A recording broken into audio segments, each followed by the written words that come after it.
जी और आप देखना शुरू कर चुके हैं आपका ये जो मार्केटिंग बुक है इससे रिलेटेड हम बात करेंगे राइट।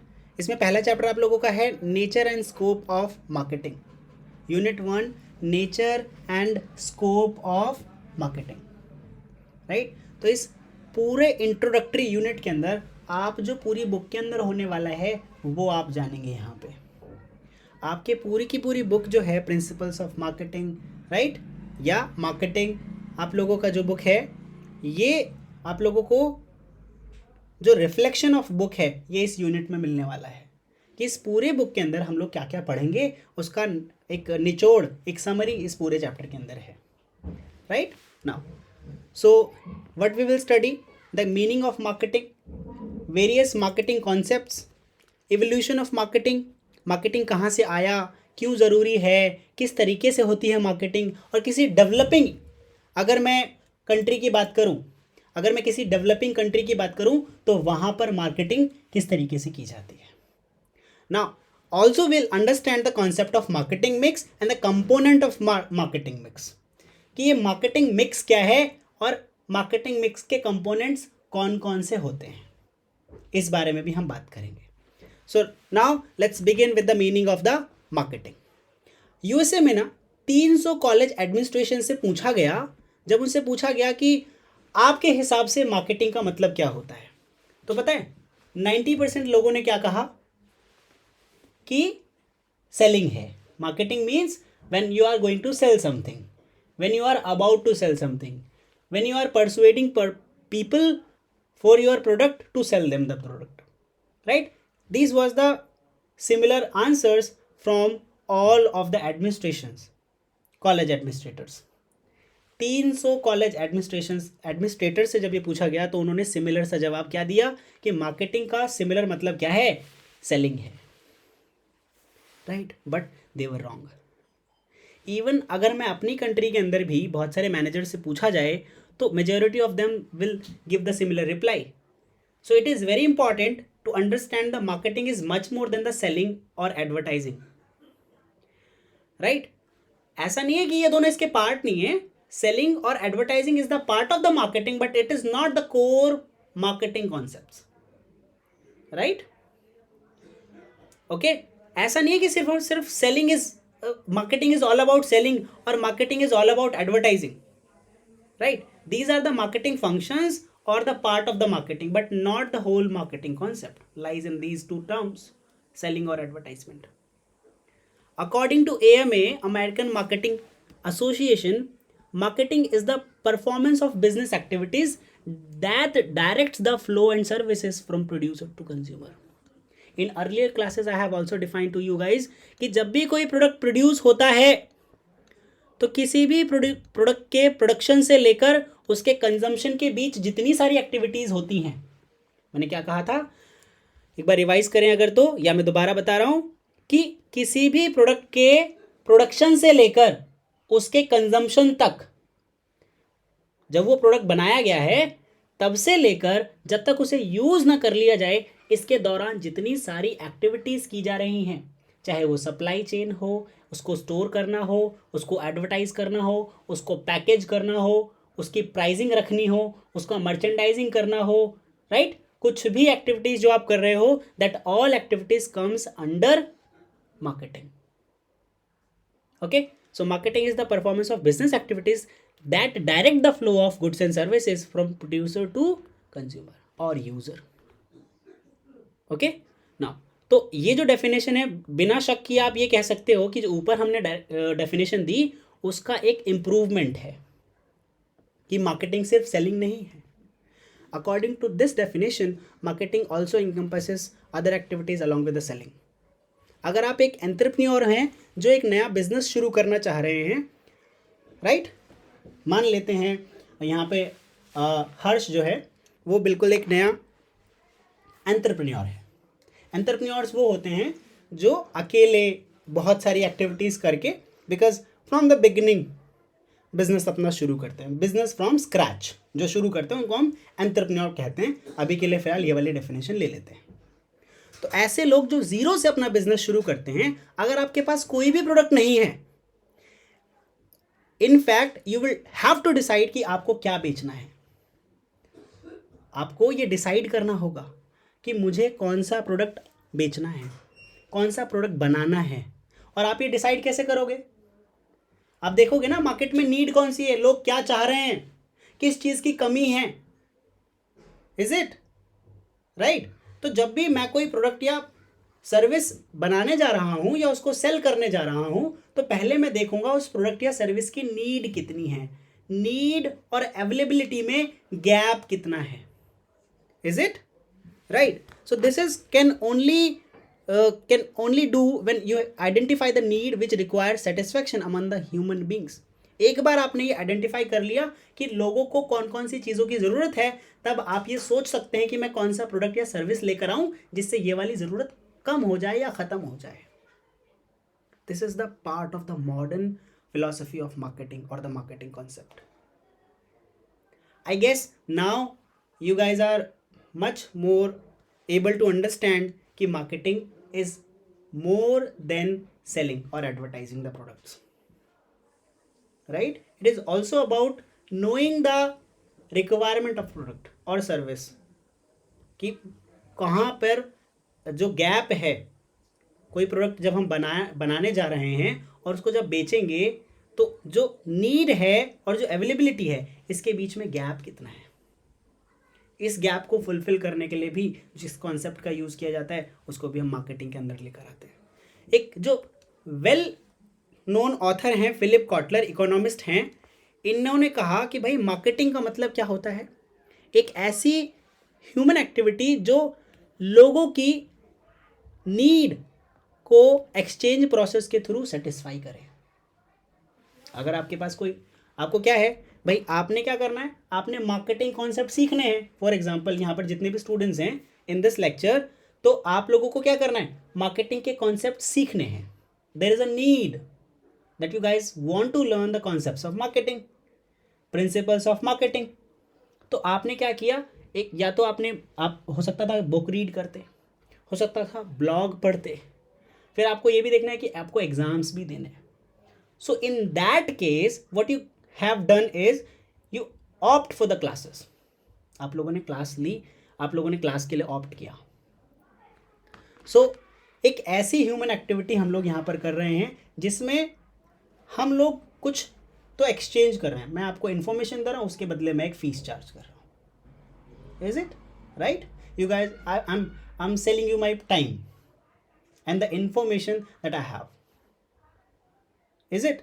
सो जब भी कोई ऐसी ह्यूमन एक्टिविटी हम लोग करते हैं जिसमें एक्सचेंज हो और जिसके थ्रू हम नीड्स को सेटिस्फाई करें, उसको हम मार्केटिंग कहते हैं अकॉर्डिंग टू फिलिप कॉटलर. ये सबसे फंडामेंटल कॉन्सेप्ट है, राइट? कि भाई आपको अगर कोई प्रोडक्ट की ज़रूरत होगी, ध्यान से सुनो, अगर आप ध्यान दोगे तो ये कोर कॉन्सेप्ट ही तो है. ऐसी एक्टिविटी जो किसी प्रोड्यूसर से कंज्यूमर तक जा रही है, यहाँ पे बस फिलिप कॉटलर के आने से नीड और ऐड हो गया है. इसके सिवा और तो कुछ नहीं हुआ ना. यहाँ पे प्रोड्यूसर से कंज्यूमर तक क्या जा रहा है, फ्लो ऑफ गुड्स और सर्विसेज. बट हमने फिलिप कॉटलर ने इसके अंदर क्या कर दिया भाई, जब वो यूज़र या कंज्यूमर उस प्रोड्यूसर के द्वारा बनाए गए प्रोडक्ट या सर्विस को क्यों ले रहा है, because he want to get satisfied his और her needs. Right now, so a marketing man may devise a product or service aimed at satisfying the certain need. अगर मुझे ये पता है कि ये पर्टिकुलर प्रोडक्ट या सर्विस लोगों की इस पर्टिकुलर नीड या वांट को सेटिस्फाई कर देगा, तो मैं उस प्रोडक्ट या सर्विस को आसानी से सेल कर सकता हूँ. They will therefore select from among products जो ज़्यादा से ज़्यादा सेटिस्फेक्शन दे पाए. और जब आपके पास एबिलिटी होगी ना बाय करने की, तो wants are converted into demands for your product. जैसे मान लेते हैं आपके पास क्या है, ध्यान से देखिएगा, यहाँ पे 2-3 चीज़ें हैं. For example here is Alex. Alex is hungry, right? He wants food. इसको क्या चाहिए, खाना चाहिए. अब एलेक्स के पास, अगर ये डिपेंड करेगा कि ये क्या खाएगा. फूड क्या एक नीड है ना, राइट। अब यहाँ पे 3 चीज़ें हैं, need, want and demand. Need में उसको जो जिससे भी पेट भर जाए उसको एक ब्रेड दे दोगे ना, bread, he will eat that bread और वो सेटिस्फाई हो जाएगा। उसको ना मैं लाइक फॉर फ्री, अगर फ्री में मैं कुछ दे रहा हूं तो वो बस अपनी नीड सेटिस्फाई करेगा। लेकिन अगर मैंने एलेक्स को 50 रुपए दिए, 50 रुपीज, ओके, तो मैं अब सिर्फ सूखी ब्रेड दे रहा हूं, विल ही ईट? अगर उसके पास 50 रुपए हैं और उसको भूख लगी हुई है, क्या वो सूखी ब्रेड खाएगा जो फ्री में बांटी जा रही है? गाइस यस और नो? खाएगा नहीं, बिकॉज नाउ ही वांट कि भैया सूखी ब्रेड से तो पेट नहीं भरेगा, अब तो मैं 50 रुपए का खरीद सकता हूँ। ये क्या कर सकता है इससे भाई? ब्रेड के साथ जैम भी खरीद सकता है, सैंडविच ले सकता है, सिंपल सा, कोई बहुत ज़्यादा महंगा नहीं, सस्ता वाला सैंडविच ले सकता है आराम से, जो इसकी भूख को शांत कर दे। बट डिमांड पता है कब आएगी इसकी? जब इसके पास पैसा ही पैसा हो। मान लेते हैं इसके पास 10,000 रुपये पॉकेट में है अभी, और इसको कोई और चीज़ की ज़रूरत नहीं है, और इसको भूख लग गई। अब ये पता है कहाँ जाएगा ये? वैसे तो अगर ये डिमांड करेगा तब की कंडीशन है, कहीं आप बोलोगे नहीं सर ये तो फिर भी ब्रेड, मैं होता तो ब्रेड खा लेता, सारे पैसे बचा लेता। हम उस केस की बात कर ही नहीं रहे, एक्सेप्शंस आर ऑलवेज देयर। हम ये बात करें अगर आप डिमांड करना चाहो तो क्या क्या कर सकते हो 10,000 रुपये में? आप पिज़्ज़ा मंगाओ और उसके अंदर बहुत सारी मन मर्जी की टॉपिंग्स डलवाते रहो। यस और नो? डिमांड है जी हमारी, इस पे पिकल्स चाहिए, इस पे हमें 2 से 4 टॉपिंग्स चाहिए, चीज़ चाहिए। ये क्यों हो रहा है? Is it, are these needs और the demand? These are demands. ये डिमांड्स हम कब फुलफिल करवाते हैं? When we are backed with the abilities. Ability to buy. जब हमारे पास खरीदने की क्षमता हो तब हम डिमांड करते हैं, और हम अपनी चाहत वाली चीज़ कब ले पाते हैं? जब हमारे पास मॉडरेट मनी हो, मतलब नॉर्मली जो अमाउंट अपने पास होता है, खाना खाने के लिए 150 रुपये इज़ इनफ, 150 रुपीज़, तो मैं सैंडविच खा लूँगा, राइट? ओके। और अगर कुछ भी नहीं है, आई हैव नो मनी, तो मैं तो अपनी नीड पूरी करूँगा ना, ब्रेड खा लूँगा, चपाती खा लूँगा, लंगर खा लूँगा जाके फ्री में, right? So this is why. अब यहाँ से अगर आप ध्यान से देखेंगे, so we can create product of different category of the customers, right? Yes. अगर मैं इसी को इलैबोरेट करता जाऊँ तो हमारा पूरा चैप्टर इसी में ही निकल जाएगा, लेकिन आगे आते हैं, कॉन्सेप्ट्स को पढ़ते हुए आगे बढ़ेंगे, right? Because the concepts are more important than the examples is now.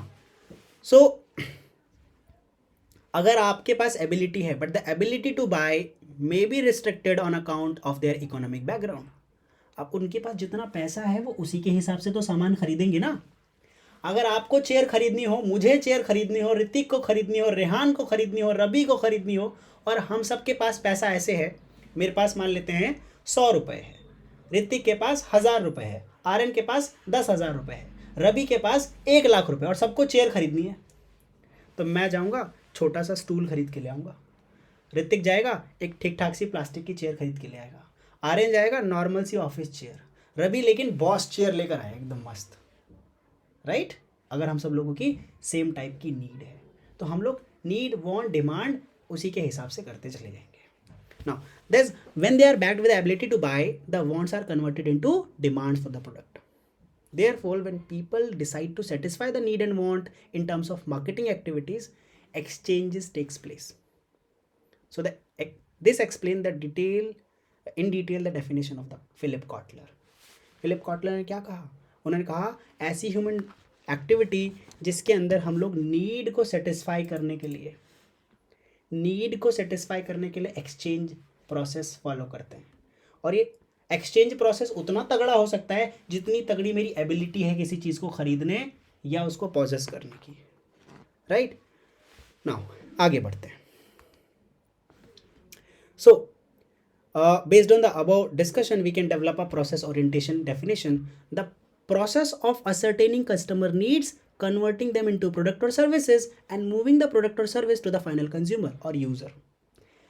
Hindi में अगर बात करें तो भाई पहले तो आपको ये पता करना है कि कस्टमर की नीड क्या है, फिर उस नीड के लिए हमें कोई प्रोडक्ट या सर्विस बनाना है, फिर उसी प्रोडक्ट या सर्विस को उन्हीं लोगों तक पहुंचा देना है जिनको उस प्रोडक्ट या सर्विस की नीड थी, राइट.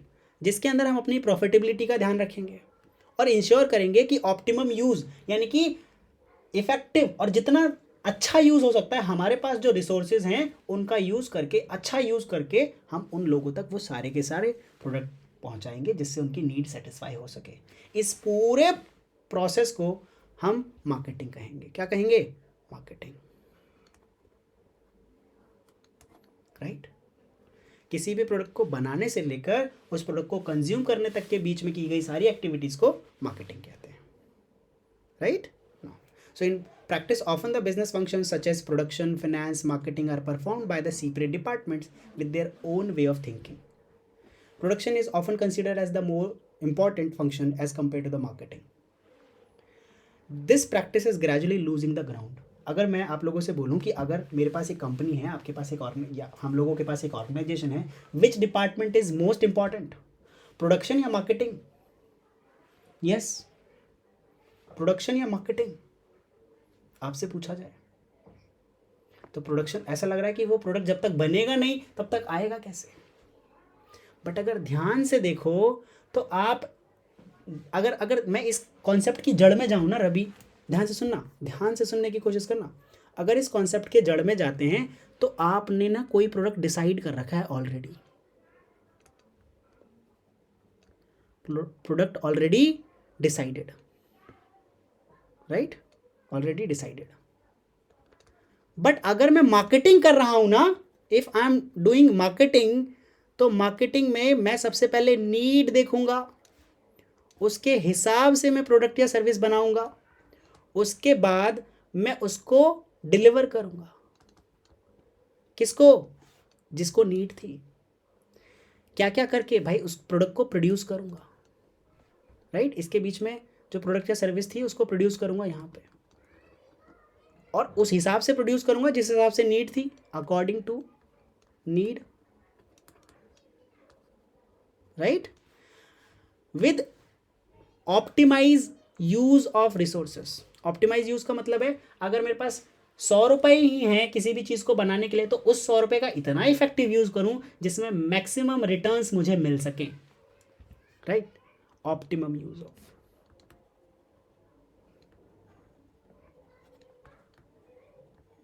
है ना.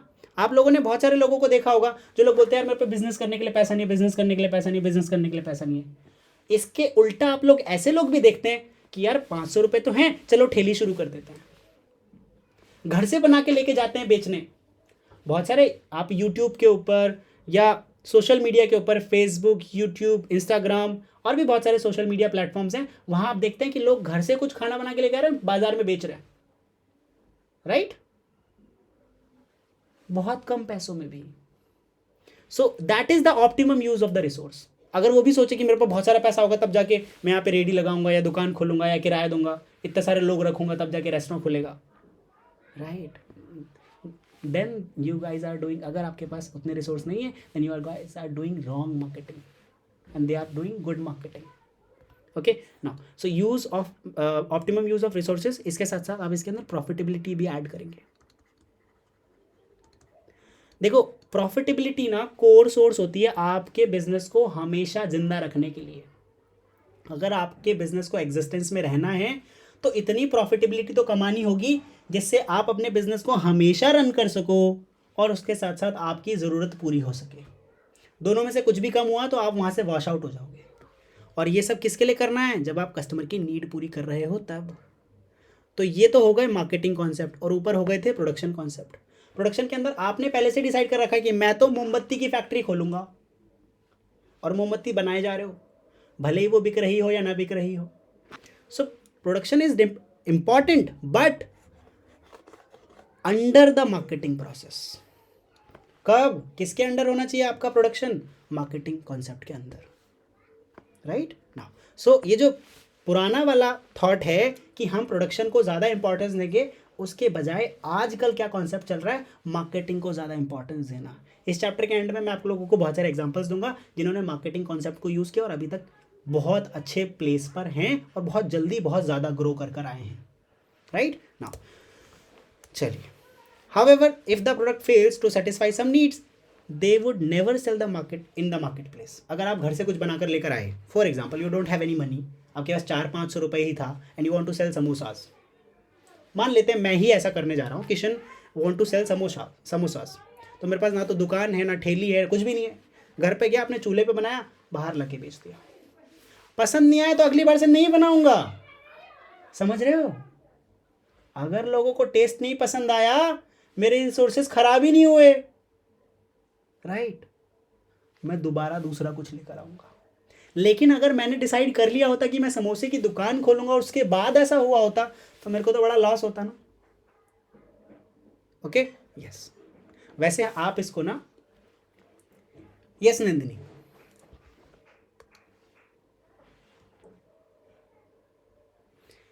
यस, मैंने ये कहा, हाँ, इसको ना आप रिकॉर्डिंग सेशन में देख लेना नंदिनी। खैर, वैसे कहाँ से आपने लूज़ किया इसको?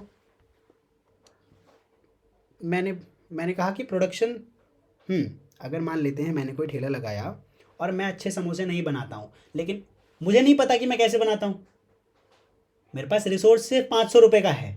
अब इस 500 रुपये के अंदर ही मुझे अपना बिजनेस शुरू करना है, तो मैं कहीं दुकान भी नहीं ले सकता, ठेला भी नहीं लगा सकता, कुछ भी नहीं कर सकता, तो मैं घर से बना सकता हूँ ना। 500 रुपये is enough to make samosas from home, तो मैं घर से बना के लाऊंगा और लोगों को दूंगा। अगर पसंद नहीं आया तो मैं अगले दिन नहीं बेचूंगा ना, मेरे ज़्यादा पैसे ख़राब नहीं हुए। लेकिन अगर मैं पहले दिन ही सारा का सारा तामझाम इकट्ठा करके कहीं से पैसे इकट्ठा करके 10-15 हज़ार रुपये का एक छोटा सा दुकान लेता, फिर शुरू करता और फिर लोगों को पसंद नहीं आता, तब मुझे ज़्यादा लॉस होता, right. And that was the production concept. लेकिन मार्केटिंग कॉन्सेप्ट में लोगों की नीड के हिसाब से हम अपने प्रोडक्ट और सर्विसेज को चेंज या मॉडिफाई करते चले जाते हैं। बाद में आप क्या करते, पसंद नहीं आता, तब जाके आप अपने डिसीजन को चेंज करते और तब तक आपको काफ़ी अच्छा खासा लॉस हो चुका होता अगर आप प्रोडक्शन कॉन्सेप्ट में जाते तो।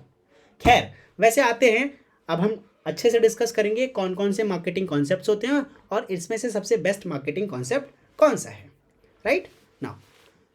तो पहले आप लोगों को ये ध्यान में रखना है कि हमेशा से ना कंज्यूमर ओरिएंटेड थिंकिंग होनी चाहिए आप लोगों की। मतलब जैसा कस्टमर को पसंद है, अगर वैसा प्रोडक्ट और सर्विस आप देना चाह रहे हैं या दे पा रहे हैं, then you are the best service provider in the like scenario. और अगर आप ऐसा नहीं कर पा रहे, देन आप ज़्यादा दिन नहीं टिकने वाले। तो मार्केटिंग कॉन्सेप्ट्स के बारे में अगर बात की जाए तो यहाँ पर 5 तरीके के मार्केटिंग कॉन्सेप्ट्स होते हैं। जो पाँचों के पाँचों मार्केटिंग कॉन्सेप्ट्स मार्केट में सबसे ज़्यादा चलते हैं वो यहाँ पर है। कौन कौन से हैं? पहला है प्रोडक्शन कॉन्सेप्ट, ठीक है। दूसरा है प्रोडक्ट कॉन्सेप्ट, तीसरा है सेलिंग कॉन्सेप्ट, फिर marketing concept and fifth is societal concept. ये पांचों के पांचों कॉन्सेप्ट अपने अपने टाइम के बादशाह रहे हैं और अभी कौन सा कॉन्सेप्ट चल रहा है ये इन सारे टॉपिक्स के एंड होने के बाद मैं आप लोगों के साथ डिस्कस करूंगा, राइट। सबसे पहले आता है प्रोडक्शन कॉन्सेप्ट। ये सबसे पुराना कॉन्सेप्ट है, सबसे पुराना, ठीक है, यस। जब से इंडस्ट्रियलाइजेशन शुरू हुआ है ना, राइट, जब से फैक्ट्रियां लगना शुरू हुई तब का कॉन्सेप्ट क्या है? Production concept. इसमें यह माना जाता है कि जो बिजनेसमैन है वो ये मानता है कि सबसे सस्ता सामान और सबसे आसानी से मिलने वाला सामान सबसे ज्यादा खरीदा जाता है। 2-3 चीजें हैं। पहला, सबसे सस्ता सामान, आसानी से मिल जाने वाला सामान और जो आप लोगों के लिए अवेलेबल रहे, राइट। सुनिए, फाइनर पॉइंट पे यहाँ पे ध्यान नहीं दिया जाता कि इसमें सबसे फाइनेस्ट चीज़ों को ध्यान रखा जाएगा, नहीं नहीं नहीं नहीं। यहाँ पर कंसंट्रेशन रहता है सिर्फ और सिर्फ इकोनॉमिकल एंड एक्सटेंसिव प्रोडक्शन के ऊपर कि बहुत सारा बनाएंगे और सस्ते में बेच देंगे। Okay, this is the production concept. इसको जब कंपनी बिलीव करती है ना तो 2 तरीके से बनाती है प्रोडक्ट। क्या इन 2 सिचुएशंस में कैसे, कहाँ पर ये काम ज़्यादा कर जाता है? जब होता क्या है, जब डिमांड बहुत ज़्यादा हो प्रोडक्ट की, और सप्लाई बहुत कम हो। आप लोगों को याद है कोविड के टाइम मास्क के साथ ऐसा हुआ था, मास्क, सैनिटाइजर, राइट, हुआ था ऐसा। स्टार्टिंग में इन दोनों चीज़ों की डिमांड बहुत ज़्यादा थी लेकिन सप्लाई बहुत कम थी, तो सब लोगों ने ना खूब सारा प्रोड्यूस करना शुरू कर दिया। और पहले मास्क आते थे, याद करो, 50 रुपए के, वही कपड़े वाले जो आजकल 10-15 रुपए मिल रहे हैं ना आप लोगों को, 20 रुपए मिल रहे हैं, यही 50 रुपए, 40 रुपए, 100 रुपए में मिलते थे। Anyone remember? और जो आप लोग सैनिटाइजर खरीदते हो, याद करो शुरुआत के दिनों में ये 50 रुपए, 100 रुपए, 150 रुपए का छोटा सा सैशे आता था, इसका बॉटल आता था उस टाइम। अभी आप लोगों को 20-25 रुपए में भी एक अच्छा खासा सैनिटाइजर मिल जाएगा। 10 रुपए के भी छोटे छोटे से आने लग गए हैं ये सैनिटाइजर्स। यस और नो? था ऐसा? तो ये जो कॉन्सेप्ट है ना, प्रोडक्शन कॉन्सेप्ट, ये तब ज़्यादा अच्छा काम करता है जब डिमांड बहुत ज़्यादा प्रोडक्ट की हो और सप्लाई कम हो। ओके ना। दूसरी कंडीशन कौन सी होती है? जब प्राइस बहुत ज़्यादा हो जाए आइटम का, है ना। अगर कोई प्रोडक्ट है जिसको बनाने में काफ़ी मेहनत लगती है और पैसा लगता है, अगर मैं उसको बहुत ज़्यादा बना दूं तो उसकी जो प्रोडक्शन कॉस्ट है वो कम हो जाएगी, हेंस मैं उसका प्राइस कम कर पाऊंगा actually. So when the cost of product is high and increase in production is going to bring down the cost due to the economies of scale. ये कब और कैसे काम करता है आइए जान लेते हैं। सुनो, 18s के अंदर सन 1800 में क्या होता होगा, क्योंकि पहली बार सारी फैक्ट्रीज लग रही थी, तो किसी के पास भी तो फिनिश्ड गुड होते होंगे क्या उस टाइम? नहीं होते होंगे, बहुत कम लोगों के पास होते होंगे, राइट। तो वहां पे डिमांड बहुत ज़्यादा थी और सप्लाई बहुत कम, इसलिए प्रोडक्शन कॉन्सेप्ट चल गया। बट आज के टाइम में अगर आप ध्यान से देखें तो डिमांड और सप्लाई मेंटेन्ड है, लेकिन कुछ प्रोडक्ट ऐसे आ जाते हैं जिनकी ज़रूरत बहुत ज़्यादा हो जाती है और फिर धीरे धीरे उसको भी प्रोडक्शन कॉन्सेप्ट के अंदर लाकर सस्ता कर दिया जाता है, राइट। यस। तो ऐसी ऑर्गेनाइजेशन जो इस कॉन्सेप्ट को टिपिकली अडॉप्ट करती हैं, they are typically production oriented concerns. Production and engineering departments play an important role in this situation. ऐसी ऑर्गेनाइजेशंस प्रोडक्ट को सेल करती हैं एंड जो प्राइस है वो सेट किया जाता है फाइनेंस डिपार्टमेंट के साथ, कि जिसमें हमें इकोनॉमीज ऑफ स्केल मिल जाए और हम थोड़ा सा पैसा कमाकर अगले वाली टेक्नोलॉजी में इन्वेस्ट कर सकें। सिंपल सी बात रहती है। तो ये प्रोडक्शन कॉन्सेप्ट चीज़ों को सस्ता करने में और ज़्यादा बनाने में काम आता है। दूसरा है प्रोडक्ट कॉन्सेप्ट। अच्छा आप मुझे बताओ, प्रोडक्शन कॉन्सेप्ट आज भी चलता है क्या? और अगर चलता है तो सब चीज़ों में चलता है या कुछ कुछ चीज़ों में? Yes everyone?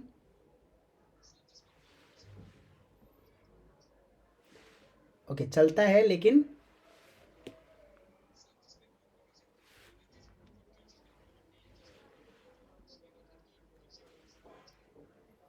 जिसमें कंपटीशन कम है, एक्सक्लूसिविटी ज़्यादा है, ऐसा कह रहे हो? ओके ठीक है।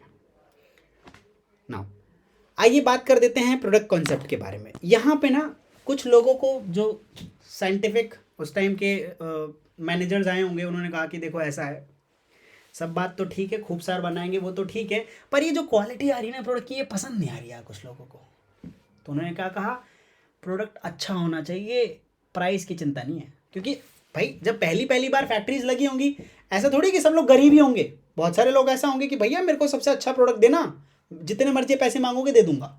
आज भी ऐसा ही है कि कुछ लोग हमारे लाइक आसपास ऐसे भी हैं, ऐसा भी ग्रुप है एलीट क्लास का जो बोलता है कि भैया मुंह मांगे दाम देंगे, आप मुझे सबसे बेस्ट प्रोडक्ट देना। तो उनके लिए प्रोडक्ट कॉन्सेप्ट आया। अगेंस्ट द प्रोडक्शन कॉन्सेप्ट कुछ ऑर्गेनाइजेशंस बिलीव करती हैं कि प्रोडक्ट अच्छा होना चाहिए, प्रोडक्शन तो कितनी भी कर लो, लेकिन अगर आप फाइनेस्ट प्रोडक्ट नहीं बना पा रहे हो ना तो चलेगा नहीं। इनका कहने का मतलब है कि लोग ज़्यादा पैसे दे देते हैं अगर क्वालिटी ज़्यादा अच्छी हो, तो लोगों को चिंता नहीं होती। मान लेते हैं मैं आप लोग नॉर्मल शूज़ खरीदते होंगे 800 से 1000 रुपीज़ के अंदर, 1500 तक में। लेकिन अगर मैं पहली बार आप लोगों को कोई ब्रांडेड शू दिलाऊं, मान लेते हैं कि आप लोग मुझे सेल कर रहे हैं, मैं आज से पहले 500 रुपये 600 रुपये का शू पहनता था, और मुझे क्या हुआ, नंदिनी ने बोला कि भैया ऐसा करो, आप ना ये 3000 वाला जूता पहन के देखो, इसमें घर जाएगा नहीं, वो वाला नहीं, वो 80,000 का आता है, 3000 वाले की बात कर रहे हैं। सुनो, तो 3000 रुपये में 3000 रुपये का आप ये जूता पहन के देखो, जो आप 1000 रुपये का पहनते हो वो साल में 2 बार तो आपका ख़राब हो ही जाता है। ये वाला 2-3 साल बड़े आराम से चलेगा और आपको आपके पैर को बहुत सुकून मिलेगा। एर्गोनॉमिक डिज़ाइन है, इफेक्टिवली आपके लाइक पैर वगैरह अच्छे रहेंगे। मैंने कहा ठीक है, पहन के देखा, मज़ा आ गया। 3000 मैंने बहुत ही एकदम मतलब दिल जिगर गुर्दा टाइट करके पैसे दिए तो, लेकिन जब मैंने कुछ दिन यूज़ किया तो मुझे लगा हाँ ठीक है, 3000 रुपये बुरे नहीं दिए मैंने, और 3 साल की बजाय वो 4 से 5 साल भी चला। तो मुझे क्या बाद में फील हुआ होगा कि 3000 मैंने दिए थे? गाइस आप बताओ, आप लोगों के साथ ऐसा होता तो आप लोग कैसा फील करते? बुरा लगता आप लोगों को कि यार 3000 तो चले गए? पैसा बस तब तक भूल भी जाते, राइट? यस। फिर याद करते यार ये ऐसा जूता, अगर वो फट भी जाता ना बाद में 2-3 साल बाद, तो याद करते कि अच्छा वो नंदी बहन थी, उसने दिलाया था, कहाँ से कहाँ मिलेगी वो, उससे दोबारा बात करते हैं। नंदी 2 पेयर और दे दो, ठीक है? नंदी अब तक बोलेगी 3 साल हो गया, अब तो 5000 का हो गया है, ठीक है? चलो now, so the product concept is all about the फाइनर quality, finest quality of the products. So those company which believe that this concept concentrate on the product, but while its improvement, इसके साथ साथ होगा क्या कि price बढ़ेगा। यहाँ पे सबसे बड़ा फैक्टर जो है वो प्राइस बढ़ेगा, बिकॉज जो प्रोड्यूसर है वो कंसर्न है कि प्रोडक्ट जो है वो सबसे ज़्यादा यूज़ का होना चाहिए, right? Now so for example, अगर मैं प्रोडक्ट कॉन्सेप्ट का ध्यान नहीं रखता हूं तो क्या होगा?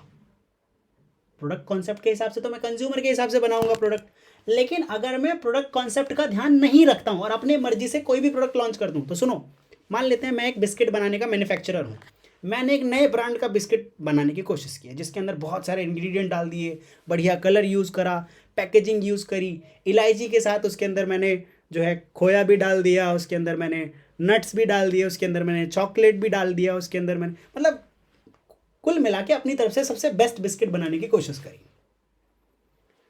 लेकिन इस बात का ध्यान नहीं रखा कि कंज्यूमर का टेस्ट कैसा है, उनकी प्रेफरेंस कैसी है, इस बात का ध्यान मैंने दिया ही नहीं। तो अब बताओ, अगर कंज्यूमर को पसंद नहीं आया तो ये तो फेल हो ही जाएगा। इसके ज़्यादा चांसेस है फेल होने के, बहुत कम चांसेस हैं कि पसंद आए। वो तो लक की लक है कि चल गया तो चल गया, ऐसे कंडीशन के अंदर। यस और नो? राइट? क्योंकि मैंने कंज्यूमर के टेस्ट और प्रेफरेंस का तो ध्यान रखा ही नहीं, बस ये देखा कि सबसे बेस्ट से बेस्ट चीज़ डालते चला जा रहा हूँ।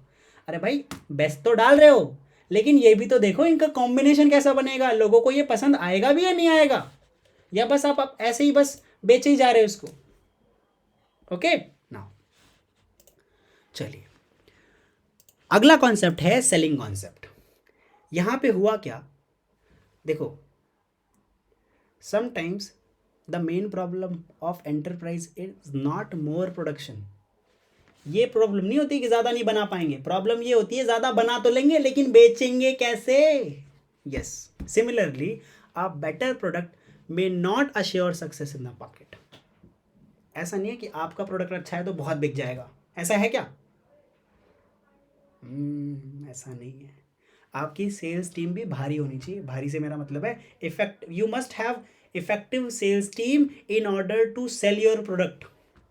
अगर आपको अपना प्रोडक्ट का डंका बजाना है, सबसे अच्छे तरीके से उसको मार्केट के अंदर डिस्प्ले कराना है, उसको सेल करना है, तो भाई आपके पास एक बढ़िया बेहतर सेलिंग टीम होनी चाहिए, right? Now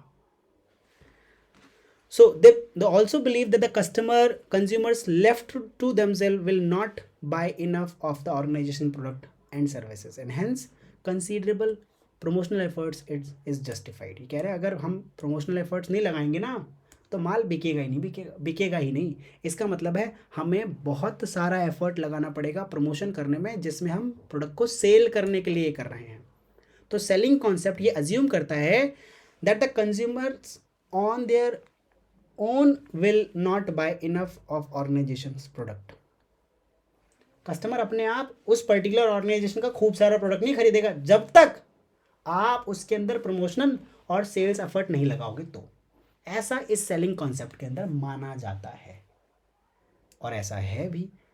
Many insurance agent, salesperson of certain electronic gadgets, health drink, soft drink, and fundraisers, social or religious causes come under this category. कि भाई आप ये वाली हेल्थ ड्रिंक तो खरीदते हो, आप हमारी वाली भी खरीदो। आप हमारे यहाँ से साबुन खरीदते हो, इस बार नमकीन भी खरीद कर देखो। तो जब तक वो एडवर्टाइज नहीं करेंगे, प्रमोट नहीं करेंगे, आपके पास सेल्स पर्सन नहीं भेजेंगे, तब तक आप उसको ज़्यादा नहीं खरीदोगे। This is what the selling concept says, कि आपको प्रमोशनल और सेलिंग एफर्ट्स लगाने पड़ेंगे in order to sell more. Okay, so this is the selling concept in marketing concepts. I guess you also aware of this concept now. आप लोगों को selling concept समझ में आया। यहाँ पे हम प्रोडक्ट को फोर्सफुली सेल करने की कोशिश करते हैं। मान लेते हैं आपने एक LIC से एक आपने हेल्थ इंश्योरेंस कराया, ठीक है, कि अगर आपकी तबीयत बिगड़ गई तो LIC आपको फॉर एग्जांपल 10 लाख रुपए तक का इलाज आपका फ्री में किसी भी अस्पताल में करवाएगी, वेदर इट इज़ प्राइवेट, सरकारी, कहीं भी, पूरे इंडिया में और कुछ कंट्रीज़ के अंदर भी। बट आपने तो बस अभी हेल्थ इंश्योरेंस खरीदा है, लाइफ इंश्योरेंस तो खरीदा ही नहीं। क्या आप अपने आप से इनका लाइफ इंश्योरेंस, म्यूचुअल फंड और भी बहुत सारी चीज़ों में लगाओगे पैसा LIC में जाके खुद ही? नहीं ना। जब तक LIC का एजेंट आके आपको हर चीज़ों के बारे में एक एक करके नहीं बताएगा तब तक। ओके, तो कंपनीज बिलीव करती हैं सेलिंग कॉन्सेप्ट में कि ज़्यादा से ज़्यादा एडवर्टीजमेंट बाकी प्रोडक्ट का भी करना पड़ेगा, ताकि इसके साथ साथ बाकी प्रोडक्ट का भी सेल बढ़े। राइट?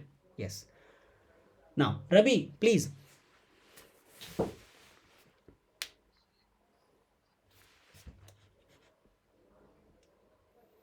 माल बेचना है अपने को बस, राइट? यहाँ पे नहीं, कस्टमर खरीद तो रहा है लेकिन सारा नहीं खरीद रहा ना हमसे। प्रोडक्ट हम 5 प्रोडक्ट बनाते हैं, नहीं क्वालिटी से इसका कोई लेना देना नहीं है, इसका क्वालिटी से कोई लेना देना नहीं है।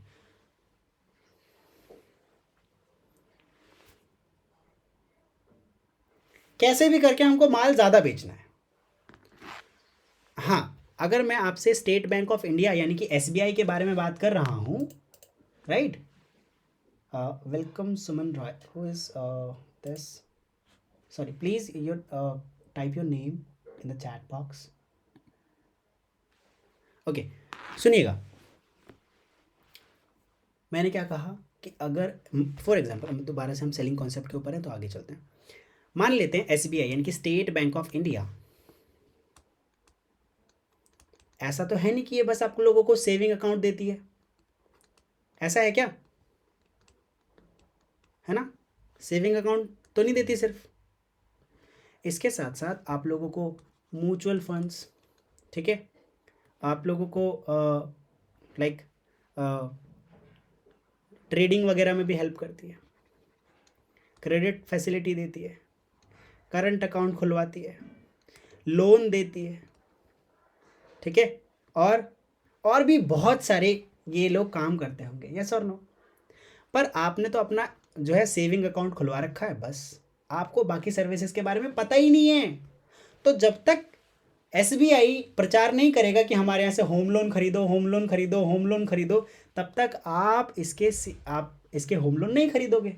आपको पता लगा अरे सबसे सस्ता होम लोन तो SBI दे रहा है और ये सबसे भरोसेमंद भी है, भारत का सबसे बढ़िया पुराना बैंक है, सरकारी बैंक है, तो आप आसानी से इसके साथ तब प्रोडक्ट खरीदोगे जब आप इसके बारे में जान जाओगे। तो सेलिंग कॉन्सेप्ट का मतलब ये है कि ज़्यादा से ज़्यादा प्रमोशन कर सामान बेचने का, ठीक है, राइट? बिकॉज कस्टमर अपने आप से बहुत सारे प्रोडक्ट और सर्विसेज एक ही सेलर से नहीं खरीदता है, तो इन ऑर्डर टू दैट आपको खुद से ही प्रमोशन करना होता है उसका।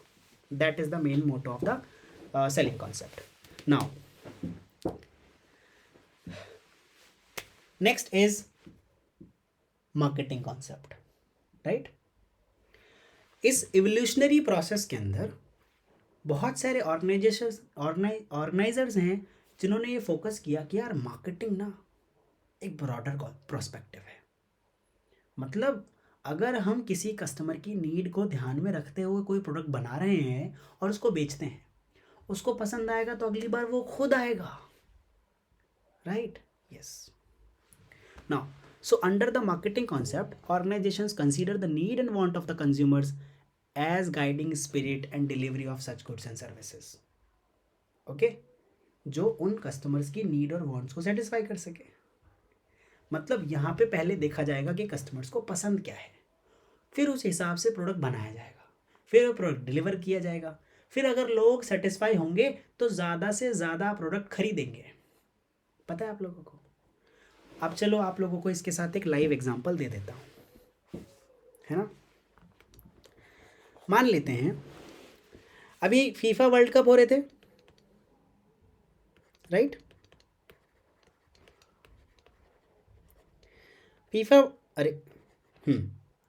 फीफा वर्ल्ड कप में आपने देखा कि वायकॉम 18, है ना, वायकॉम 18 के पास राइट थे, किसके, टेलीकास्टिंग राइट थे इसके, कि इसको ये टेलीकास्ट कर सकते।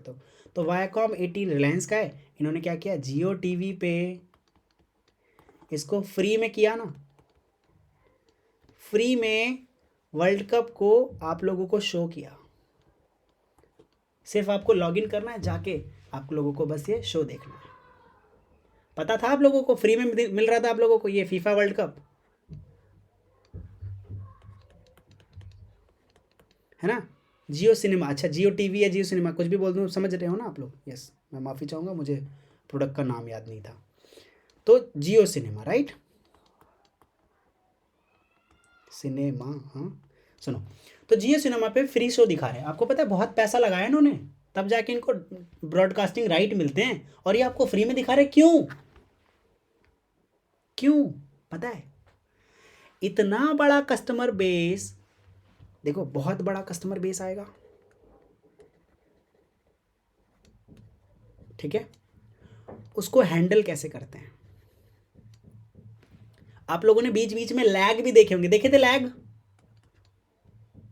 नोटिस किया। अगर जियो सिनेमा पे आप फीफा वर्ल्ड कप देख, हाँ अच्छा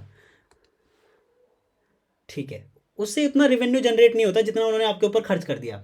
मैं आप लोगों को बता रहा हूँ, मतलब उन्होंने फ्री शो दिखाया है, उनका बहुत सारा पैसा गया है इसमें, पर उन्होंने ऐसा किया क्यों। ये अडॉप्ट कर रहे हैं मार्केटिंग कॉन्सेप्ट को। किसको, मार्केटिंग कॉन्सेप्ट को। कैसे भाई, यहाँ पे मार्केटिंग कॉन्सेप्ट का क्या लेना देना है। हमारे पास 140 करोड़ से ज़्यादा जनता है, अगर उसको 2 करोड़ लोगों ने भी देखा फॉर एग्जाम्पल, या 1 करोड़ लोगों ने भी देखा, लाइव देख रहे हैं, अगर 1 करोड़ एक साथ इसी ऐप पर आकर, 1 करोड़ लोग यानी कि 10 मिलियन पीपल आकर एक साथ अगर लाइव देख रहे हैं, तो सर्वर पर लोड पड़ेगा, हमें कस्टमर की नीड समझ में आ जाएगी। ये देखने को मिल जाएगा कि इंडिया के अंदर कितने लोग देख रहे हैं, पहले तो ये पता चल जाएगा, फिर इनको हैंडल कैसे करना है ये पता चल जाएगा, राइट। फिर इनसे एडवर्टीजमेंट बीच बीच में आप लोगों के पास आ रहे थे, उससे ये पता चल जाएगा कि आपका रिटेंशन कितनी देर तक का है, ओके राइट। तो इन्होंने बीटा टेस्टिंग कर ली सिर्फ और सिर्फ कुछ पैसे खर्च करके, और काफ़ी बड़े लेवल पर।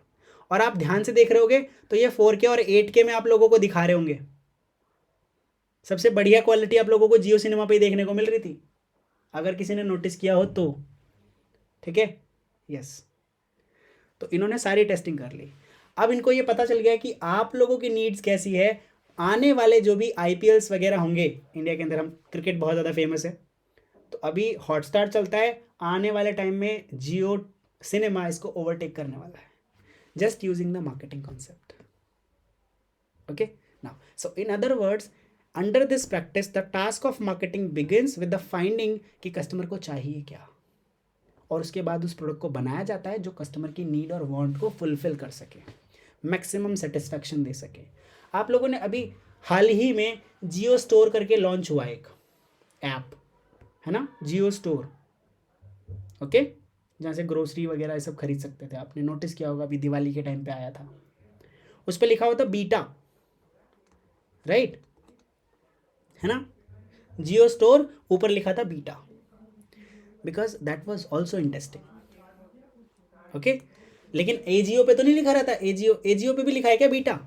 तो अभी भी वो टेस्टिंग में होगा, पहले लिखा रहता था, अभी शायद नहीं लिखा होगा, I guess so. So the focus which moved from the product to selling now rest with the consumer.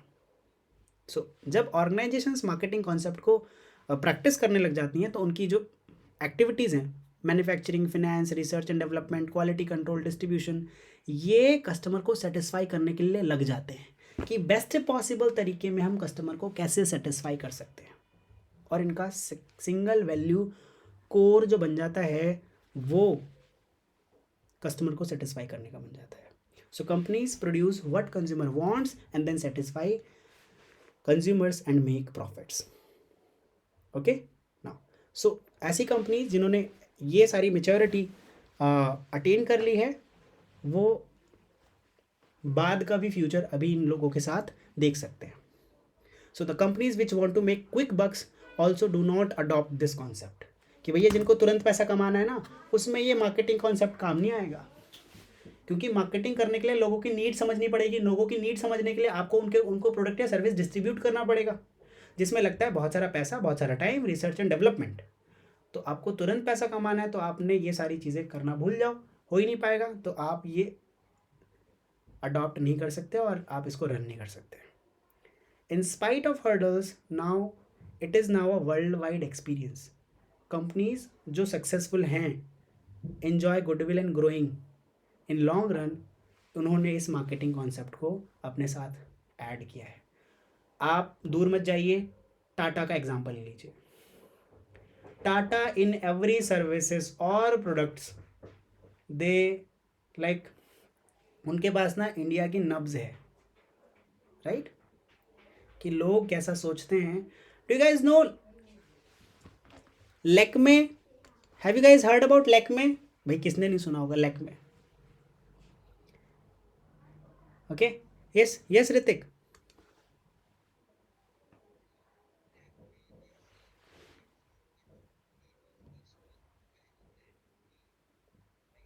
Yes yes yes yes, goddess Lakshmi. So it was founded by Tata.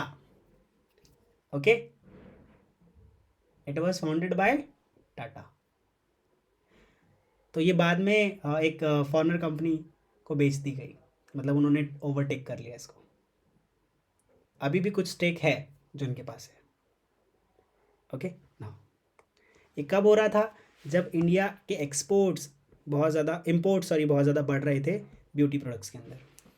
वापस आते हैं, अगला कॉन्सेप्ट है, अगला और लास्ट कॉन्सेप्ट है societal concept. अगर मैं आप लोगों से बोलूं एक डिसीजन बनाने के लिए, सुनना ध्यान से, कि आप लोगों को ना लेदर की जैकेट खरीदनी है और आपके पास 2 सेलर हैं। कितने सेलर हैं? 2 सेलर हैं गाइस, ठीक है, सेलर 1 और सेलर 2।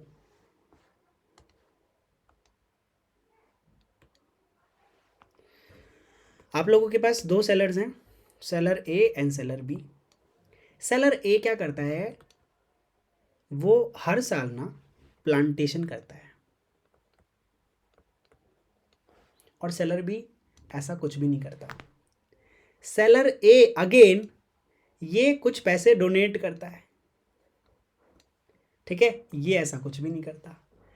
आपको लेदर जैकेट खरीदना है, इनकी लेदर जैकेट की कीमत 1500 रुपये है और इनकी लेदर की जैकेट 1450 रुपये है। और आपको ये बात पता है कि ये कुछ भी बांटते नहीं है, फ्री में कुछ भी नहीं देते, तो आप बताओ किसका जैकेट खरीदोगे, कहाँ से खरीदोगे? कंपनी ए और कंपनी बी से। ऑलमोस्ट सेम है सब कुछ,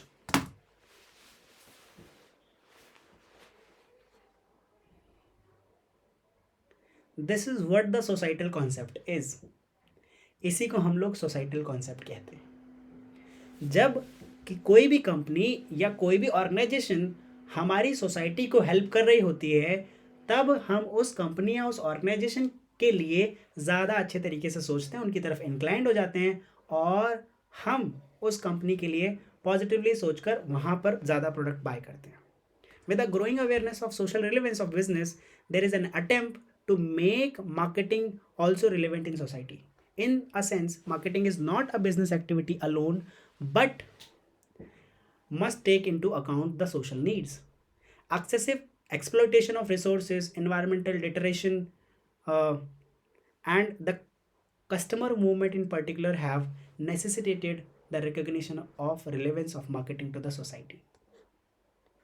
Okay, now so the marketing then must be socially responsible or accountable activity.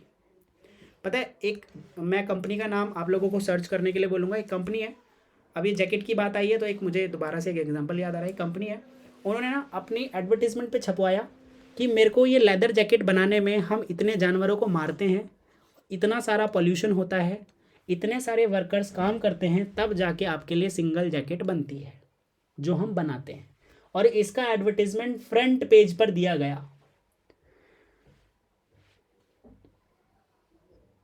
Right, तो अब आप मुझे बताओ कि उस कंपनी का सेल, अब रवि नहीं बताएगा, जिसको पता है, जिसको मैंने बताया था वो नहीं बताएगा, जिसको मैंने नहीं बताया वो बताने की कोशिश करें कि अब ये बताएं उस कंपनी की सेल डाउन हुई होगी या अप हुई होगी. जिसने यस, बाकी लोग कंपनी ने बताया इतने जानवरों को हम मारते हैं, क्या हुई होगी? अब क्यों हुई होगी, रीजन दो.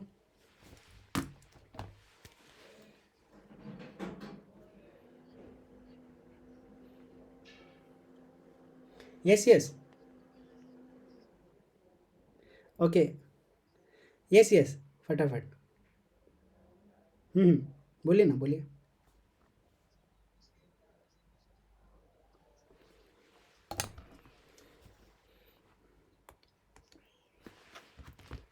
ठीक है, ये तो बहुत अच्छा, ये तो बिल्कुल सपोर्ट करा है आपके रीज़न को. पर सेल्स हुई 30% तक अप. रीज़न क्या था? उन्होंने नीचे लिखा कि हम तो सिर्फ पूरी जैकेट मार्केट का 10% बनाते हैं और हम नहीं बनाना चाहते 10% भी. ठीक है, हम 10% भी नहीं बनाना चाहते. आप इस जैकेट को मत खरीदो, बाकी जैकेट्स खरीदो हमारे. तो लोगों ने इसको नहीं खरीदा, इसके साथ साथ दूसरे प्रोडक्ट को खरीदना शुरू कर दिया. ठीक है, this is what the societal concept is. So guys, that's all for today's session. Will continue with the evolution of marketing from the next class. I guess आप लोगों को ये लेक्चर समझ में आया होगा और इफेक्टिव भी लगा होगा. इसी तरीके से बाकी सारी क्लासेस आप लोगों की होने वाली हैं. Okay, so will meet in the next class. तब तक के लिए take care and have fun. You guys are really awesome. See you in the next class.